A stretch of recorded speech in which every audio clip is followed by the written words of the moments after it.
ఇక్కడ ఈ విషయం మాట్లాడాలి. రేవంత్ రెడ్డి గారు అంటారు 2 ఏళ్ల తర్వాత నవీన్ యాదవ్ గెలిచిన తర్వాత ప్రెస్ మీట్ పెడతాడు. రేవంత్ అన్న ప్రెస్ మీట్ పెట్టి అంటాడు 2 ఏళ్ళు అయిపోయింది, ఇంకా 3 ఏళ్ళు ఉన్నది, ఇక మొత్తం అభివృద్ధి ఇట్లా ఉరుకుతుందని చెప్పి ఉరుకుతుందంట. అభివృద్ధి మొత్తం ఉరుకుతుందంట. అభివృద్ధి మొత్తం ఉరుకుతుందంట. ఎట్లా ఉరుకుతుంది చెప్పాలనా? జూబ్లీహిల్స్ ఎన్నికలు అయిపోయినాయి. నా ఆఫీసు శ్రీనగర్ కాలనీ, ఇక్కడ ఓకే టీవీ ఆఫీసు. ఎలక్షన్స్ ఉన్నాయని చెప్పి తవ్విండ్రు. ఆ తవ్వింది తవ్వినట్టే ఉంది. రిజల్ట్ అయిపోయింది, నవీన్ యాదవ్ గెలిచిండు. ఇక్కడ మాత్రం రోడ్డు క్లియర్ అవుతలే, డ్రైనేజ్ ఏర్లయ్యి పారుతుంది.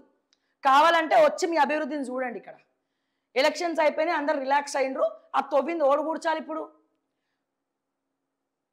ఇంకెన్ని రోజులు టైం పడుతుంది చేయనికి? ఇప్పుడు 3 ఏళ్ళ అభివృద్ధి అన్నావు కదా రేవంత్ అన్న. ఇప్పుడు పంచాయతీ ఎన్నికల నోటిఫికేషన్ వస్తుంది.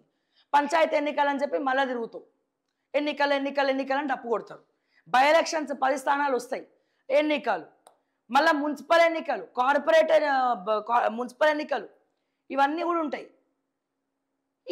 ఇంకేముందండి నాకు అర్థం కాదు. ఈ లోపల ఈ ఎన్నికలు అన్నీ అయ్యే లోపల 2026 సంవత్సరం రాబట్టే ఈ 2026 సంవత్సరం నుండి 2027 సంవత్సరం వరకు కూడా బాబు ఎక్కడ ఏ టికెట్ ఇవ్వాలి, ఎవరికేం టికెట్ ఇవ్వాలి, ఏం స్ట్రాటజీ చేయాలని చెప్పి మళ్ళీ వస్తాడు ఒక సునీల్ కనుగోలు, సూపర్ స్టార్ రజనీకాంత్ బోచి, ఆయనతో పోల్చండి.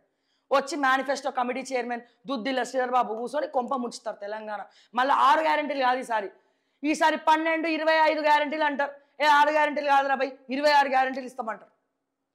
ఇక మీకు పనిచేసే సమయం ఎక్కడున్నది? అభివృద్ధి ఎక్కడ కనబడుతుంది? మాట్లాడితే రైజింగ్ తెలంగాణ విజన్ 2042 47 అంటున్నారు. చంద్రబాబు నాయుడు వస్తే ఇట్లా మురిసి మీరు ఆయన పొగడ్డము, జోకడం, ఆయన మురిసిపోవడం. ఆయన మురిసిపోతుండ ఆంధ్రాకి ఏదో ఒక పని అయితే చేస్తుండ. కానీ తెలంగాణకి మీ స్టాండ్ ఏంటి అంటే డైరెక్ట్గా చెప్తా, బస్ స్టాండే అని. ఇంకెప్పుడు పంచాయతీ ఎన్నికలు ఇప్పుడు నోటిఫికేషన్ వచ్చేస్తుంది. బై ఎలక్షన్ ఈ లోపల మళ్ళీ by election ready, municipal election ready. ఇంకెప్పుడు చేస్తావు? ఎప్పుడు ఇస్తారు 6 గ్యారెంటీలు తెలంగాణ ప్రజలకు? బట్టిని అడిగితే ఇట్లా చేతులు విసుకుంటూ ఇట్లా నవ్వుతారు.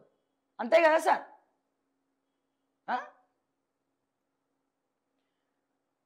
సో దయచేసి మనం ఏం చేస్తున్నాం, ఏం చేయబోతున్నాం అనేది ఒకసారి ఆలోచిస్తే బెస్ట్.